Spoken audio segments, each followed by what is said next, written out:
Hi guys, welcome to technical study zone. अगर आप मेरे चैनल पे नया हो तो चैनल को सब्सक्राइब कर दीजिए, साथ में जो बेल आइकन है उसको भी प्रेस कर दीजिए। तो दोस्तों, आज हम बात करेंगे नेशनल सीड कॉरपोरेशन लिमिटेड का 2020 में जो वैकेंसी आया था उसके सैलरी और पे स्केल के बारे में, जिसमें हमारा टोटल पोस्ट था, हमारा 31 पोस्ट था। ठीक है, जिसमें सीनियर ट्रेनी से शुरू करके diploma trainee, trainee mate trainee, total trainee और diploma trainee, senior trainee, management trainee, assistant legal का जो वैकेंसी था।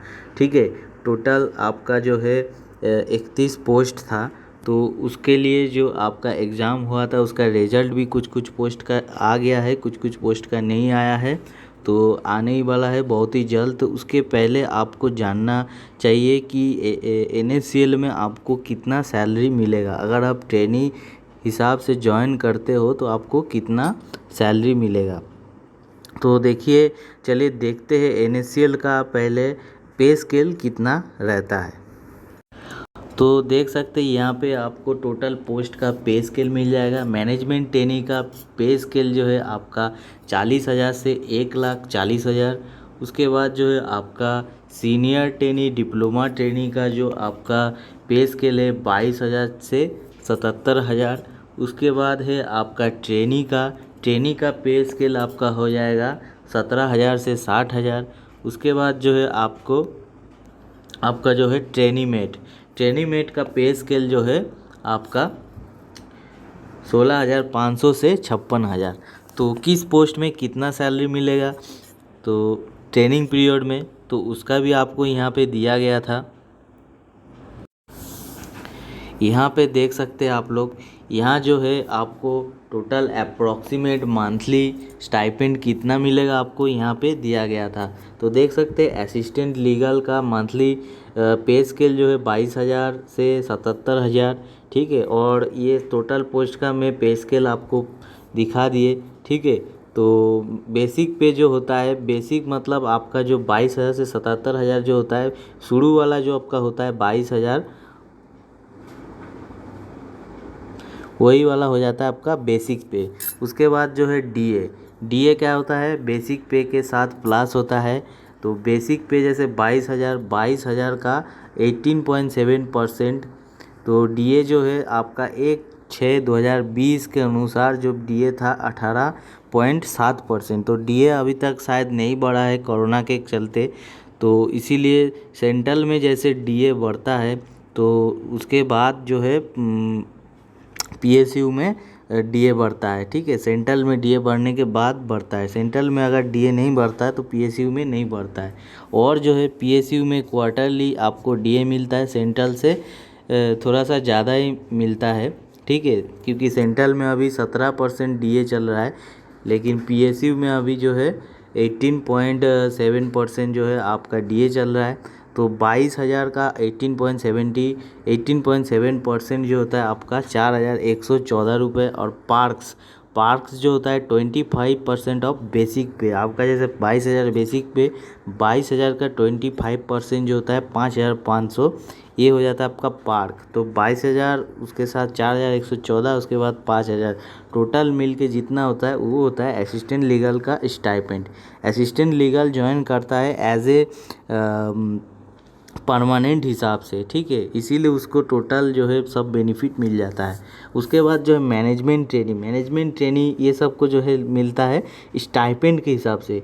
तो देखिए, consolidated stipend including DA during training period 47,480 per month. तो ये कैसे आया, ये आपको जो मैनेजमेंट ट्रेनी का जो बेसिक पे है, ठीक है, उसके साथ 18.7% डीए मिला के ये होता है 47,480, इतना होता है। ठीक है, तो पार्क अलाउंस जो है ये सबको नहीं मिल रहा है। पार्क अलाउंस जो है असिस्टेंट लीगल को ही मिलेगा, दूसरा पोस्ट को ट्रेनिंग में नहीं मिलेगा 1 साल तक। ठीक है, उसके बाद सीनियर ट्रेनी और डिप्लोमा ट्रेनी के लिए आपका जो है इंक्लूडिंग डीए आपको 26,114 रुपये मिलेगा। ट्रेनी को मिलेगा आपको जो है ट्रेनी टेक्नीशियन हो गया या फिर जितना भी ट्रेनिंग हो स्टोर इंजीनियरिंग सबको आपको 20,179 मिलेगा इंक्लूडिंग डीए। तो 20,179 कैसे मिलता है ट्रेनी टेक्नीशियन लोगों को? आपका जो बेसिक हो जाता है 17,000, ठीक है। तो 17,000 इंटू आपका जो है 18.7% जो है आपका डीए होता है, वो मिलके हो जाता है आपको 20,179।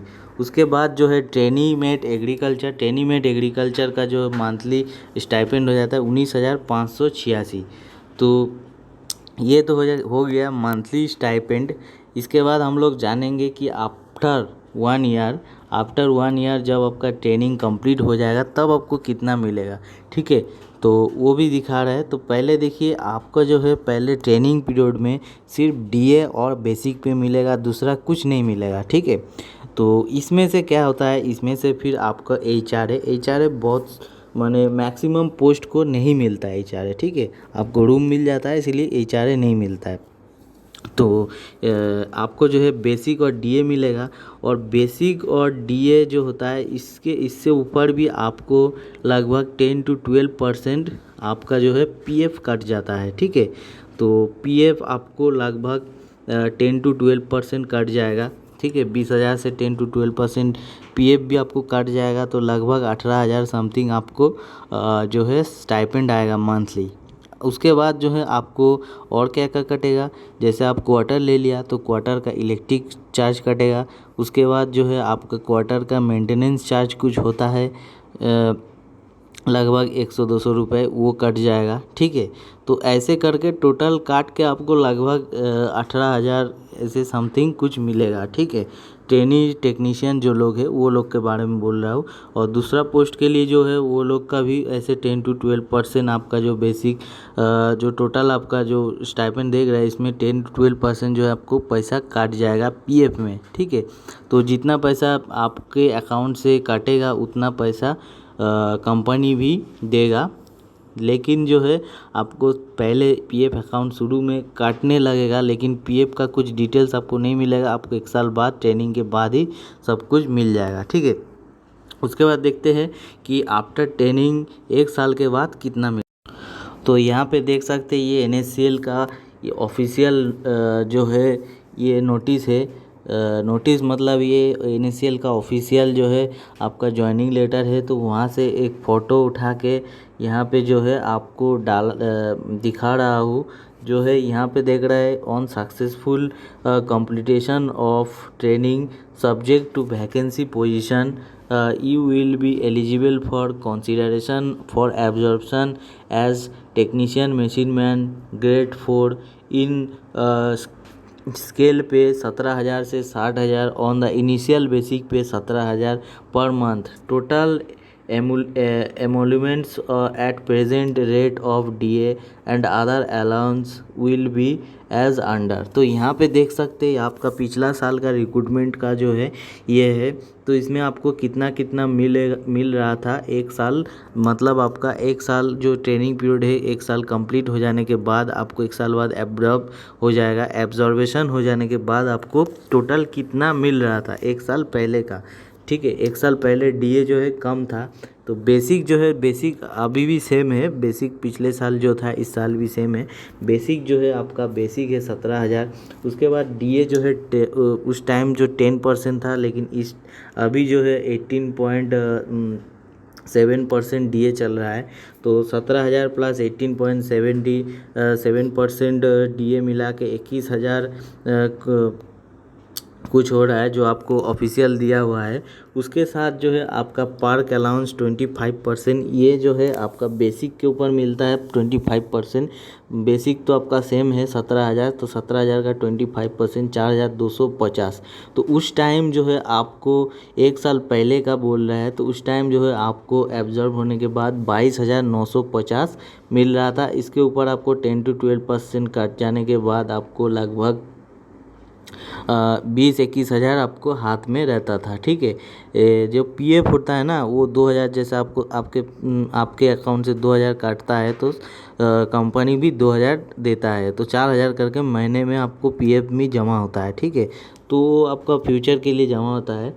और यहाँ पे देख सकते हैं मेन आपको मिलेगा बेसिक पे, डीए, पार्क अलाउंस। उसके बाद और भी अलाउंस है, जैसे एचआरए है।